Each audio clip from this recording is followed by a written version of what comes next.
कहानी है नकचढ़ी सास शांति और चालाक बहू राधा की।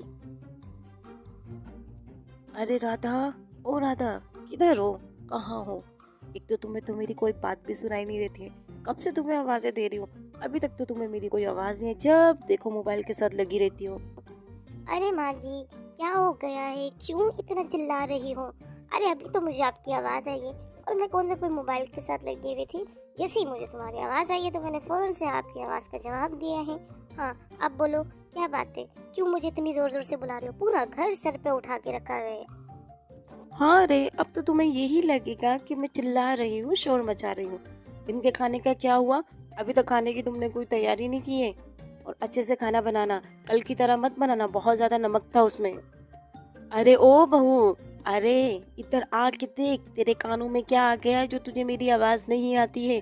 पूरा घर बिखरा पड़ा हुआ है। ये देख, कोई किताबें कहाँ पड़ी हुई है, कोई चीजें कहाँ पड़ी है, कुछ ख्याल नहीं है तुम्हें। क्या हो गया है माँ जी? आपको पता है कि मैं हर काम प्रॉपर तरीके से करती हूँ, ठीक है?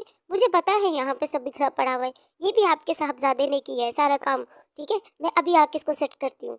अरे यहाँ पे तो इतना काम भी कर लो लेकिन फिर भी इन लोगों का नजर नहीं आता। सारा कुछ बिखेर के चला गया है ये राम। ये अब आएगा ना तो मैं इससे कहूंगी कि इस तरीके से नहीं चलेगा। हाय रे! क्या ज़िंदगी हुआ करती थी शादी से पहले।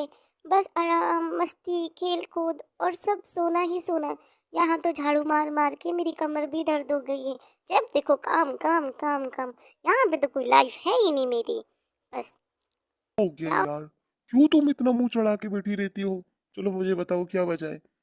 हाँ, इस तरीके से मुंह मत चढ़ाया करो, मुझे नहीं अच्छा लगता तुम्हारा इस तरीके से मुंह चढ़ाना। अरे मैं क्या करूँ? तुम्हारी माँ जो है ना वो मुझे हर वक़्त ताने देती रहती है। कभी कहती है ये काम सही नहीं है, कभी कहती है वो काम सही नहीं है। मैं क्या करूँ? हर काम तो मैं करती हूँ, लेकिन फिर भी उन्हें मेरा कोई काम नज़र ही नहीं आता। तुम ही बताओ अब। देखो, वो मेरी माँ है। अगर तुम उसकी इज्जत नहीं करोगी, ठीक है, और वो जो कहती है उसको नहीं मानोगी, तो फिर मैं क्या करूँ? मैं तुम दोनों के बीच में फंस चुका हूँ। तुम शाम को तैयार रहना, मैं तुम्हें शॉपिंग करवाने लेके जाऊंगा, ठीक है? सुनिए सासू माँ, आज मैं और राम बाहर शॉपिंग करने के लिए जा रहे हैं और मैं तो वहीं से खाना खा लूँगी। तो आप पता है क्या कीजिएगा? आप ना अच्छे से खाना बना के आप और बाबूजी खा लीजिएगा, क्योंकि वैसे भी आपको मेरे हाथ का खाना पसंद ही नहीं आता। क्या तुम बाहर जा रही हो शॉपिंग करने के लिए? अरे पिछले हफ्ते तो तुम गई हो बाहर, और हम क्या भूखे बैठे रहे? क्यों? मेरी बूढ़ी टांगों में इतनी जान नहीं है कि मैं खड़े होकर रोटियां बनाऊं और सालन बनाऊं। तुम अभी फिलहाल यहीं पे रहो।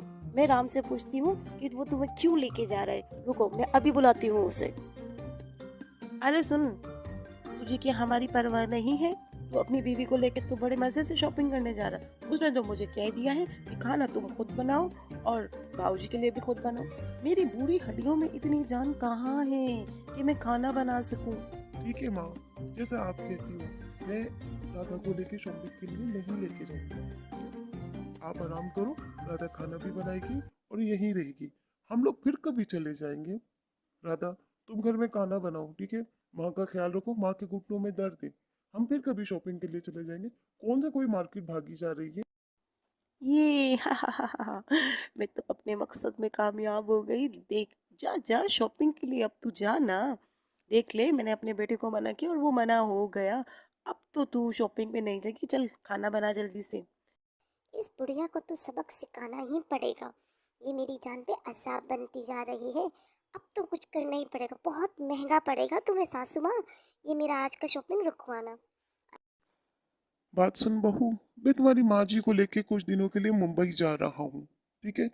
और क्योंकि इसके यहाँ पे बहुत ज़्यादा घुटनों में भी दर्द है, तो वहाँ ठीक हो जाएगी। हाँ बहू, वहाँ पे मेरे घुटनों का दर्द ठीक हो जाता है। यहाँ गाँव की हवा खा खा के मैं बीमार रहने लगी हूँ, और ऊपर से तुम्हारे हाथ का गंदा गंदा खाना खा के मेरा पेट खराब हो जाता है। सुन, मैं जा रही हूँ शॉपिंग करने के लिए, मुझे मुंबई जाना है, ठीक है? तो मैं चाह रही हूँ कि मेरे अच्छे अच्छे गहने, साड़ियाँ और बहुत अच्छे से कपड़े हों। तो वहाँ मुझे सब देखेंगे, मेरी बहनें, भाई वगैरह सब। हाँ हाँ माया जी, आप जाइए, बिल्कुल जाइए और अच्छे से शॉपिंग करके आइएगा। और मैं तो कहती हूँ कि आप अपने बहन भाइयों के लिए भी कुछ ना कुछ ले जाइएगा, ठीक है? वो क्या सोचेंगे आपके बारे में। हाँ, इस बुढ़िया ने मेरी शॉपिंग पे जाना मना किया था, अब मैं इसका मुंबई जाना रोकती हूँ। कुछ तो प्लानिंग करनी पड़ेगी। माँ जी, बहुत भारी पड़ा होगा आपको आपका सफर। बाबूजी, डॉक्टर शर्मा से मेरी बात हुई थी। माँ के घुटनों में बहुत दर्द है, ठीक है। और उन्होंने बिल्कुल मुझे मना कर दिया है कि माँ 2 दिन के सफ़र नहीं कर सकती, उनके मज़ीद घुटनों में दर्द होगा। अरे ये क्या बात हो गई? नहीं नहीं, मेरे घुटनों में दर्द नहीं है, मैं बिल्कुल ठीक हूँ। मैं जाऊंगी, तुम बीच में रुकावटें मत बनो ना। ये क्या बात हो गई अब? देखो बहू, तुम बिल्कुल ठीक कह रही हो। 2 दिन का सफर, इतना दूर का सफर है मुंबई का, और इस तरीके से तुम्हारी माँ जी जाएगी तो मजीद उनको दर्द तकलीफ होगी। और मैं ये नहीं चाहता कि तुम्हारी माँ जी को तकलीफ हो। घूमने फिरने से ज्यादा अजीज तुम्हारी माँ जी के घुटनों का दर्द है। याहू! अब बताएं माँ जी, मैंने तो अपना बदला ले लिया है। डॉक्टर को तो मैंने कह दिया था कि वो बाबूजी से यही कहें कि आपको दर्द है और आप सफ़र नहीं कर सकते। मेरे साथ पंगा लेंगी ना तो ऐसे ही होगा। मुझे मार्केट जाने से मना किया था, अब आप मुंबई जाने से बिल्कुल पूरी तरीके से मना हो चुकी है। इंजॉय करें मेरे हाथों के जहरीले खाने को। मुझे मना किया था ना शॉपिंग जाने से, अब देख लिया कि मैंने तो बिल्कुल ही आपको मुंबई जाने से ही रोक दिया है। इसको कहते हैं राधा। जो राधा से पंगा लेगा उसके साथ यही होगा अंजाम।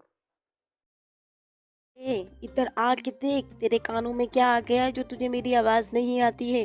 पूरा घर बिखरा पड़ा हुआ है। ये देख, कोई किताबें कहाँ पड़ी हुई है, कोई चीजें कहाँ पड़ी है, कुछ ख्याल नहीं है तुम्हें। क्या हो गया है माँ जी? आपको पता है कि मैं हर काम प्रॉपर तरीके से करती हूँ, ठीक है। मुझे पता है यहाँ पे सब बिखरा पड़ा हुआ है, ये भी आपके साहबजादे ने किया है सारा काम, ठीक है। मैं अभी आके इसको सेट करती हूँ। अरे यहाँ पे तो इतना काम भी कर लो लेकिन फिर भी इन लोगों को नज़र नहीं आता। सारा कुछ बिखेर के चला गया है ये राम।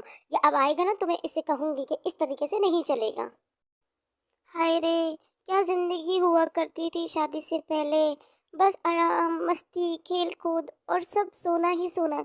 यहाँ तो झाड़ू मार-मार के मेरी कमर भी दर्द हो गई है।